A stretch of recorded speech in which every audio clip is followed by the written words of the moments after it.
single story, when we're talking about this, is what your single idea of a thing or a culture might be. And we want to sometimes understand that a single story, a single idea of a culture or a thing might not be the best one, it might not be the right one, and you're not going to get the entire idea of a culture, of an idea, if you're limited to one single story. I'll give you an example here of what we're going to talk about. When I was growing up, I had a single story about that right there. What is that?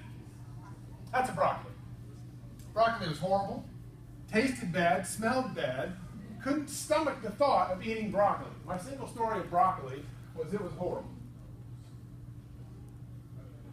Grew up with that story for about 15, 16 years. And then showed up, I think it was at a Thanksgiving. And there was this cheesy, ricey, green stuff concoction that somebody had made, and I ate it and I thought it was fantastic. I said, this is wonderful. I have got to get some more. How do I make this? And they said, well, that's broccoli rice casserole. I said, no. Broccoli's no good. I know about broccoli. Broccoli's horrible. Broccoli's the worst thing you could possibly eat in the world. This can't be broccoli. It must be something else. Peas, green beans. I could have bought that. No. It's broccoli rice casserole. Broccoli rice casserole. Wait a minute. Broccoli could have some use in my life. Limited, maybe at first. I'm not going to eat that necessarily, but there's another story to broccoli other than the one I had in my mind. That's the danger of a single story. I could have gone my whole life never embracing the other stories of broccoli. Fortunately, I was saved. We are all part of a single story. What is the single story that we are all part of in this conference and in this room today? Any idea? Education, yes. What kind of education? Proprietary education. Is there a single story out there about proprietary education? Not necessarily in this room, because we're all believers. Everybody loves us. Everybody loves us in here. But outside, what could be the single story of proprietary education? It's not as good. What are we doing? Overpriced. We're stealing people's money. We're stealing the government's money. We're not doing anything. We're just robbing it. We're lining the pockets of our investors. If you're in a for-profit school, ITT, we sell stock in our company. Man, that's big business. That's not education. That's a single story that's out there that we all have to fight. Now, we're inside. We understand there are multiple stories about proprietary education. We've got a lot of really good stories about what we do. Now, has there possibly been an instance where we didn't do everything just right in our proprietary education? Yeah, there's good and bad about all the things we've done. But we've got multiple stories. But we are trying to make sure that the people outside of our business, our industry, our world understand that there are very good stories inside proprietary education. We don't want to be lumped into the single story that could be out there. As we go through today, we're going to talk about groups of people. We're going to talk about cultures. When I talk about poor people and rich people, when I talk about people from Kentucky, don't take it personal. Okay? We're going to lump some people together just for educational purposes. I don't think I'm going to be offensive, but if by chance get a little crazy, please understand we're doing this for education.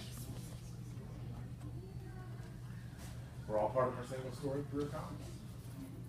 We want to make sure that our stories get out. What is a culture?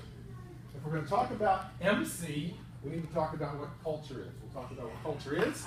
We'll talk about how it affects what goes on in our classrooms and with our students. And then we'll also talk about what does it look like whenever we're making some advantages. Whenever MC is working for us and something good is happening, what does it look like? The first thing we'll talk about, what is a culture? A group or community in which we share common experiences that shape the way we understand the world. A group or community we're a part of. Groups we are born into. What are cultures? What are groups that we are born into? Name me one. Gender, male or female? What else are we born into? Particular areas. What's that? Areas of the country. Areas of the country. Families, you're born into a family.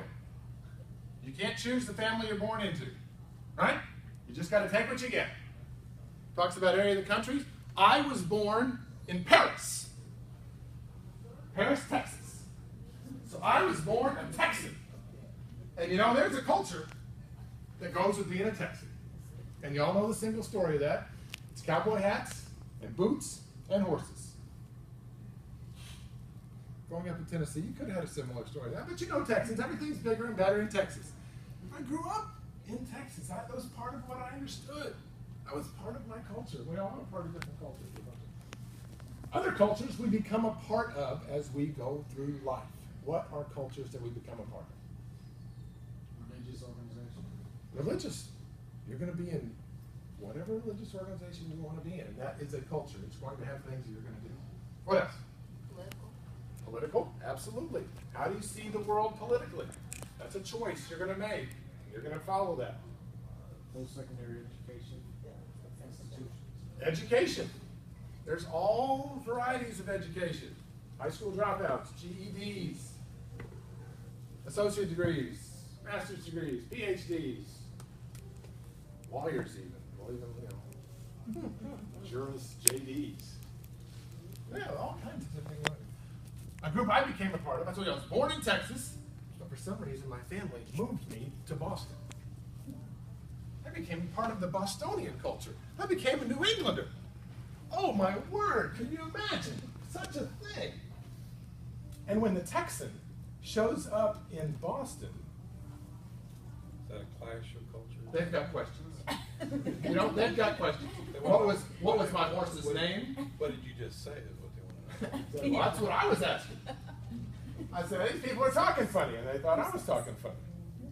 But they wanted to know what my horse's name was, because they thought we all rode horses down there in Texas. I could show them a picture of Dallas, but they wouldn't. That's not Dallas. We're talking.